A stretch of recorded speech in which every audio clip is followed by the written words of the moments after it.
Michigan Out of Doors Online is brought to you in part by Tri-County Logging.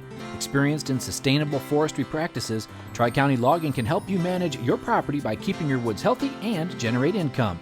Serving southern and mid-Michigan for nearly 50 years, TriCountyLogging.com.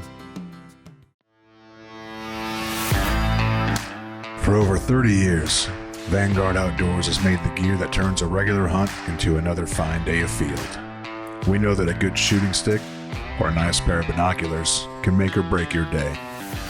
Our design teams include serious hunters who work hard to bring you the best sporting optics, shooting sticks, tripods, bags, and more. We are Vanguard Outdoors. Hi everybody, welcome to Michigan Out of Doors. I'm Jenny Silik and we've got a great show in store for you this week. I'll take you out to the shores of Lake Huron out of Lexington Harbor, where we spent a picture-perfect morning chasing after coho. You won't want to miss that story. And Jimmy will be talking about our fisheries on this week's show. Well, that's right, Jenny. We do have another story on this week's show. We're going to sit down and get some information about the consent decree. That is basically an agreement between the federal government, the state of Michigan, and our Native American tribes on just kind of where they can fish and their method of take, and really how that impacts sportsmen really across the state of Michigan, but especially if you fish in northern Lake Michigan, northern Lake Huron, or the eastern part of Lake Superior. Lots of good information on this week's show. You stay tuned. I'm Jimmy Gretzinger. It's time for Michigan Out of Doors. From the first spring rains to the soft summer breeze, dancing on the pine forest floor, the autumn colors catch your eyes. Here come the crystal winter skies. It's Michigan, Michigan out of doors. What a beautiful day in the woods. Someday our children all will see this is their finest legacy, the wonder and the love of Michigan. As the wind comes whispering through the trees, the sweet smell of nature's in the air. From the Great Lakes to the quiet stream, shining like a sportsman's dream, it's the love of Michigan we all share. Michigan Out of Doors is presented by Country Smokehouse, a sportsman's meat processor and Michigan destination since 1988, offers a variety of homemade smoked meats and Michigan-made products in-store and online. The Country Smokehouse features an outdoor barbecue and bar. Details at countrysmokehouse.com. By Greenmark Equipment. Greenmark Equipment is a John Deere dealership network in southwest Michigan and northern Indiana. Greenmark provides sales and services to farmers, commercial businesses, large property owners, and homeowners. Information about pricing and products available can be found online at greenmarkequipment.com. By AnglerQuest Pontoons. AnglerQuest is a Michigan-based company building boats designed for comfort and fishing functionality. For more information, anglerquestpontoons.com. By Polar Craft Boats, offering riveted and welded boats for the outdoor enthusiast. Whether you're targeting fish or waterfowl, Polar Craft Boats have several models to choose from that keep you high and dry. For more information, polarcraft.com.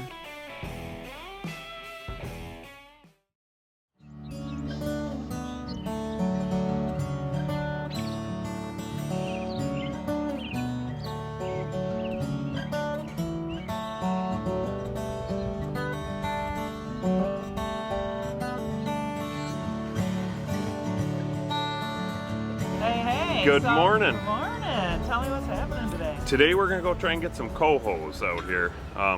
Possibly a mixed bag, maybe a couple walleye or lake trout, or maybe even a king or something like that. All right, but this is the time of year to target coho? Definitely is. First of the spring is the best time out here. All right, who are we going with? We're going with Tim Cook, a good buddy of mine. Dan and Tim headed out onto Lake Huron on this picture-perfect morning, and Tim talked about what type of water to look for when targeting coho.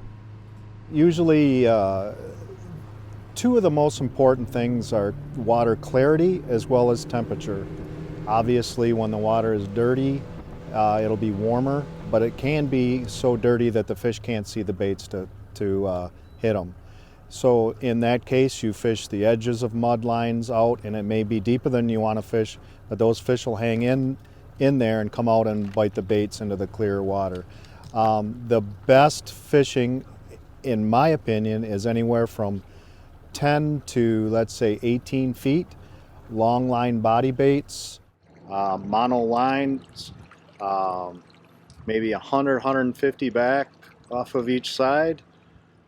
Seems to be in this dirty water that the last couple times out they've been preferring long lines, no dipsies, no riggers or anything like that, so we're going to go strictly long lines. How deep are we? We are in 11 feet of water this morning right now. All different kinds of stick baits.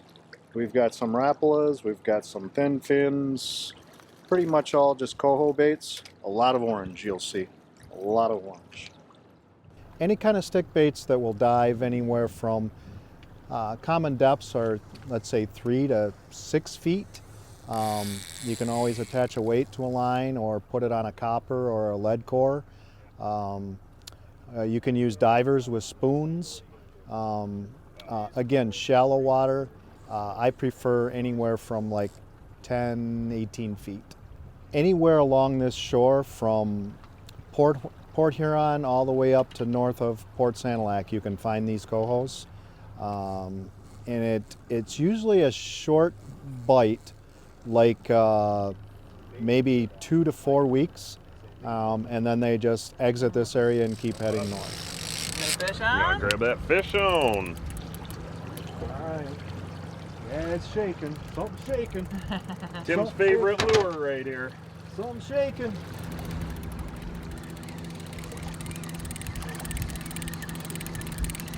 Little coho. Jimmy Bud. There's one. All right, one in the box. Tim, what lure did that come on? That's, you know the name of that one? It's Halloween. Halloween. What do we have here? We got an Atlantic salmon. Wow. Beautiful. All right, we'll take it, eh? Yeah, First one of the day. Cool. Nice work, guys. You got a fish on? we got a fish on. What's it feel like? Feels like a coho. Little pull there.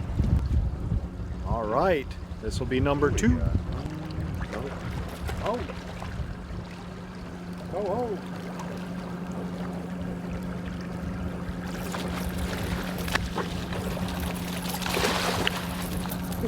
Jumped right out of the net. That's a coho. Nice job. All right. Beautiful fish, eh? Green tint across the back. Good job, guys. Yeah, thank you. What makes it a coho? How do you know? Okay, so white gums, white inside of the mouth, and just this teal colored like across the back.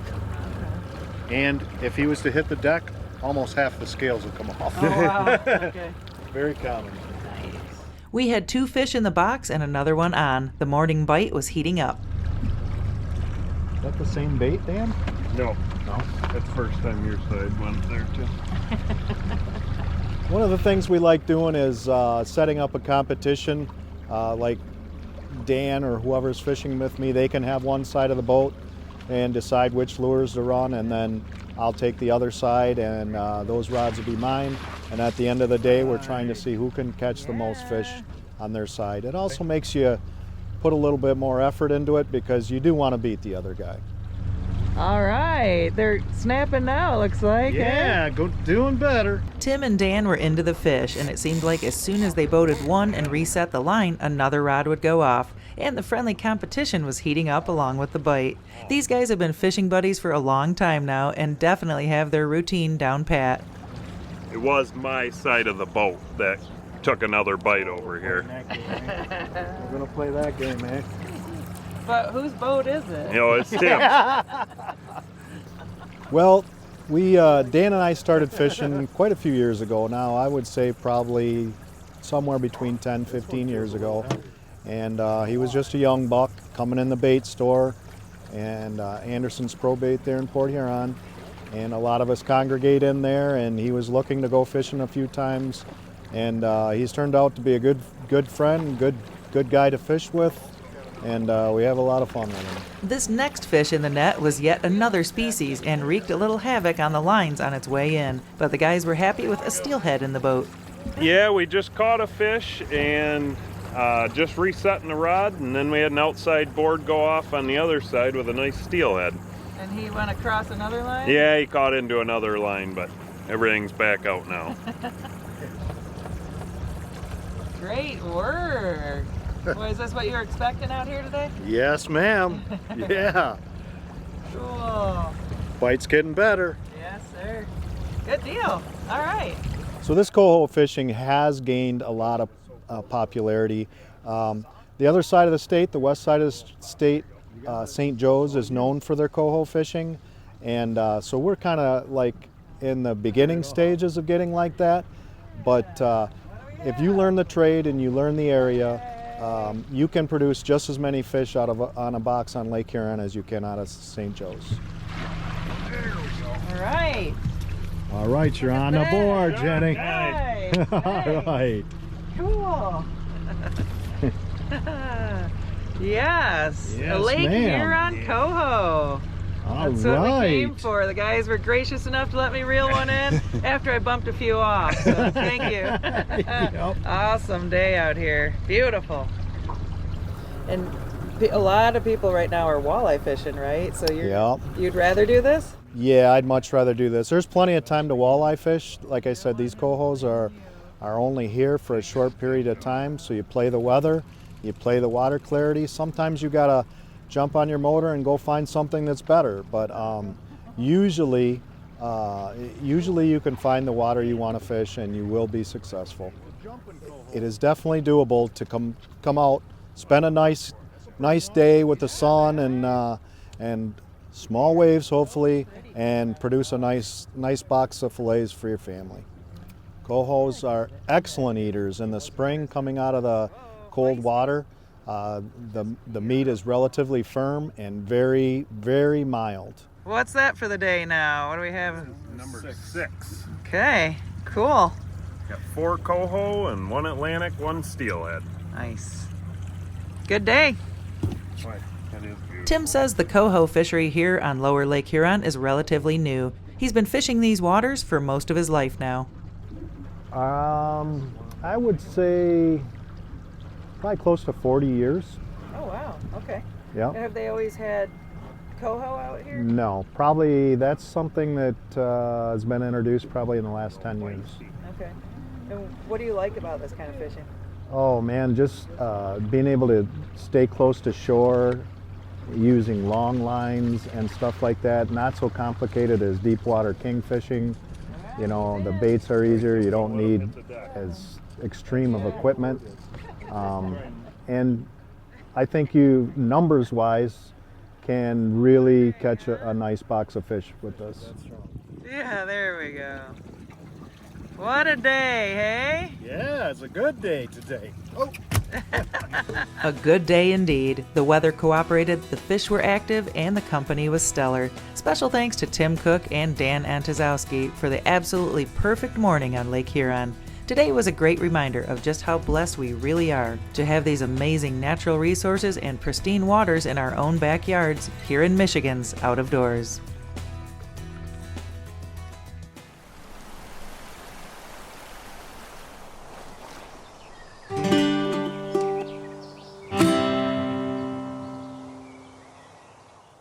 Well, we're here once again with Steve Schultz. And Steve, you represent the Coalition for, I'll let you explain because you do a better job of making sure all the right words are used here. Yeah, we represent the Coalition to Protect Michigan Resources. It's an association of about a dozen sport fishing and recreational interests in the state. Principal members are MUCC, Michigan Charter Boat Association, the Steelheaders, and a host of others. And we had you on roughly 2 years ago talking about the consent decree, and that has been something that's been ongoing. And for people that are watching here that maybe don't know what that is, just give me a brief kind of history of the consent decree and what it is, and kind of why people in Michigan should be concerned, or kind of really what does it mean here in the state of Michigan? What is the consent decree? Sure. First of all, this is an issue that's kind of flown under the radar for the last 20-some years. But it really started back in the late 70s when a federal court declared that 5 Michigan tribes have an absolute right to fish in the waters of the Great Lakes. And they have inland rights too, but that's not what's at issue today. So in 1985, the court entered as a court order a settlement agreement that had been negotiated between the tribes and the state and the federal government. And we participated in those negotiations at that time. And that consent decree that was adopted by the court had a 15-year life. Okay. So it expired in 2000. In the late 90s, we negotiated a new decree to replace the 1985 decree. And that did some additional things as it was adopted by the court. It significantly reduced gillnet fishing in the Great Lakes in pursuit of lake trout rehabilitation. And it further defined the rules of the game for tribal fishing, for recreational fishing, for state licensed commercial fishing. That decree had a 20-year life. Okay. So it was set to expire in August of 2020. And it was shortly after that when we sat down the first time, Okay. because we were engaged in new negotiations towards a new decree to take over from the 2000 decree, which expired. During this interim period, we've been operating under the 2000 decree, so there isn't a gap in regulation. Okay, so it's basically where the Native American tribes can and cannot fish, and the method of take for basically the northern part of Lake Michigan and throughout the northern part of Lake Huron too as well. Yeah, the treaty right applies to the waters of Lake Michigan from roughly Grand Haven, the mouth of the Grand River, Okay. all the way around to Alpena. Okay. And then it governs everything basically in Lake Superior east of Marquette, roughly. Okay. So it's a big swath of. It's Yeah. probably the majority of the Michigan waters in the Great Lakes. Okay. So we sit here. We're doing this interview early May. There's some dates coming up at the end of May that are significant in this whole process. So walk me through what's happening here at the end of May.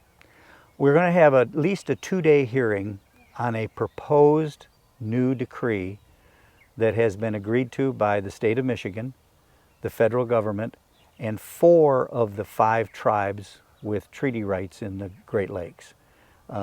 We oppose that decree because we think it's seriously flawed and needs to be sent back for renegotiation. So this hearing on the 24th and 25th of May in the federal court in Kalamazoo will hear our objections, the responses to those objections, and then the court will be faced with deciding what it wants to do with this proposal that's been put in front of it. Okay. And I know you have, I know there's been a lot of work done from, it's been, well, years and years this has been worked on. So and I know you have, I think, 10 different issues with the new decree, but just maybe walk me through your top 2 or 3 issues that you have with this new proposal. Okay. Probably the biggest one is we don't think the decree is based on sound science, sound biology. The lakes have changed dramatically in the last 20 years, and any decree, any agreement has to be nimble enough to deal with those changes. So for example, whitefish were being caught in the millions of pounds by the tribes prior to about 2010. Whitefish have collapsed, and it's not necessarily due to overfishing or something like that. It could be very well based on the environmental changes in the Great Lakes brought on by invasive species and how they affect the food web. The same things have affected salmon, the same things have affected lake trout. And the science tells us that when you have a fishery that's collapsed, you frankly ought to pull back, take a deep breath, and figure out how to fix it. You don't double down and just go out and fish harder.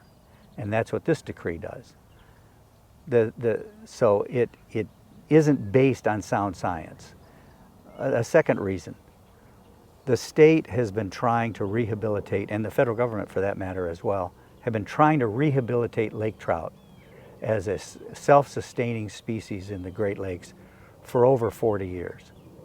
And those efforts really started to take off after we negotiated the 2000 decree, because we had an agreement with the tribes to remove about 14 million feet of gillnet from the Great Lakes in terms of fishing pressure and convert all of that effort to trap nets, which allow you to put the fish back into the water alive if they're not what you're targeting.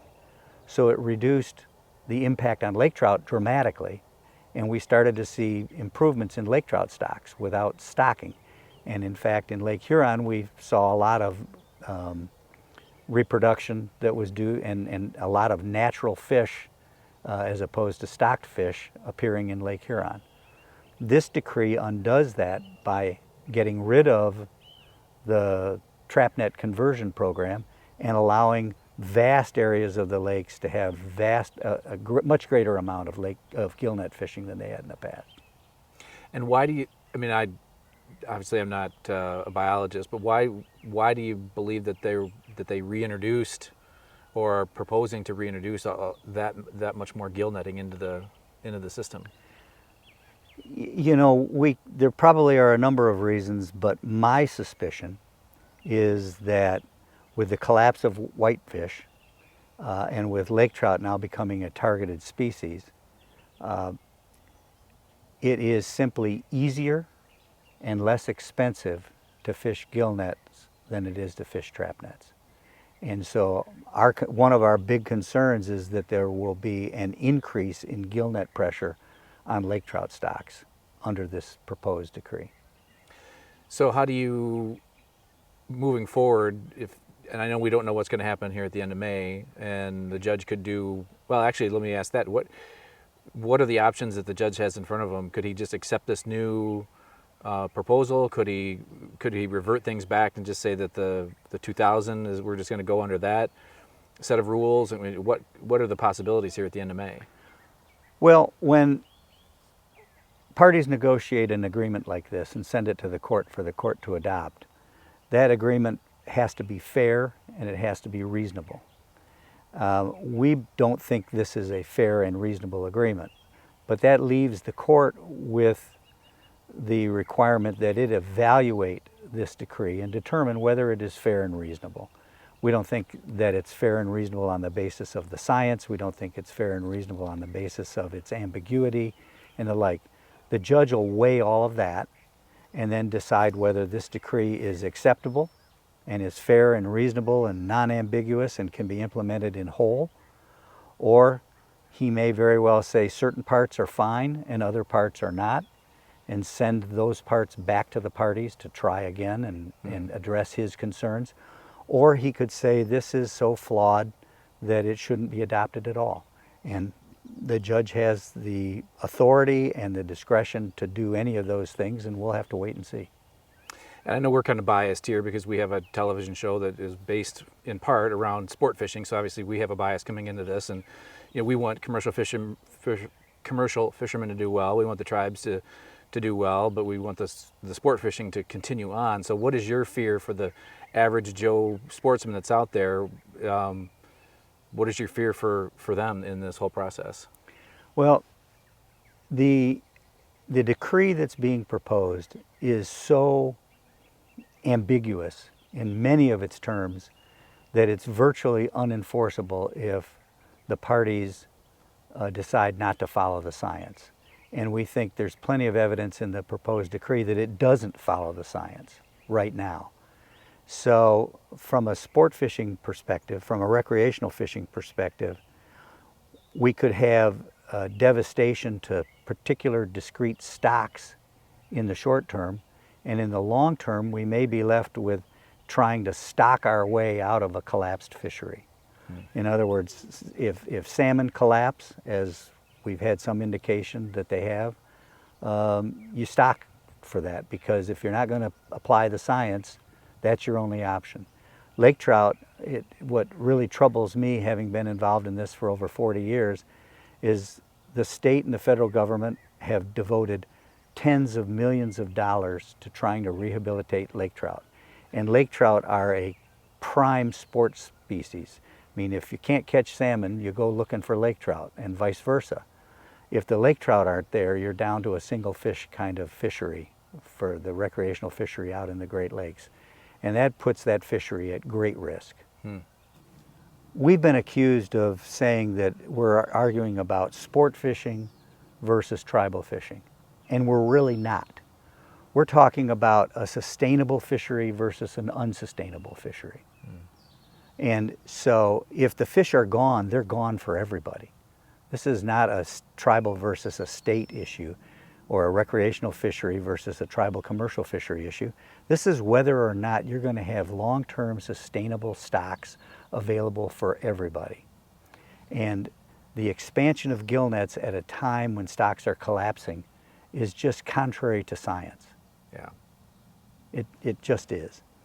Well, I appreciate all the work that you're doing, and I'm sure we'll be talking to you down the road. Yeah, we'll see what happens on the 24th and 25th of May. Well, thanks for your work, sir. Thanks. Well, as you can see, this is a very big topic, a lot of different perspectives, a lot of moving parts. We are scheduling a time to sit down with the DNR to get their take on this whole negotiations and just kind of how this would affect Michigan sportsmen as we move forward. Lots of good stuff coming over the next several weeks. Make sure you are joining us, and if you want to see what we're doing and where we're at, you can always check us out online. That's right. Online is a great way to check us out. Our website is MichiganOutofDoorsTV.com, and we're on social media platforms at Michigan Out of Doors TV. If we don't see you online, in the woods, or on the water, we'll see you right back here next week for Michigan Out of Doors. Michigan Out of Doors is presented by. Do you dream of somewhere bigger than your backyard? You can get there with Greenstone. Whether you want to hunt, fish, hike, or just watch the sunset, we're ready to help you own your place in the great outdoors. To learn more, visit greenstonefcs.com. By Alta Equipment Company, providing sales, rentals, service, and parts because uptime matters. From earth moving to landscaping and light construction, Alta offers over 50 brands across 7 Michigan locations to serve you. More information online or 844-GO-2-ALTA. By RBM Jigs, a Michigan-based company serving ice fishing anglers around the state and throughout the country. Specializing in ice fishing gear, RBM Jigs manufactures tungsten jigs, soft plastics, and much more. Online at lakeeffectlures.com. When I wander far away, a dream stays with me night and day. It's the road that leads to my home state. I am a Michigan man. Changing seasons paint the scene like rainbow trout in a hidden stream. The white-tailed deer in the tall pine trees. I am a Michigan man. I am a Michigan man. Ask where I'm from and I'll show you my hands. Lord above, I love this land. I am a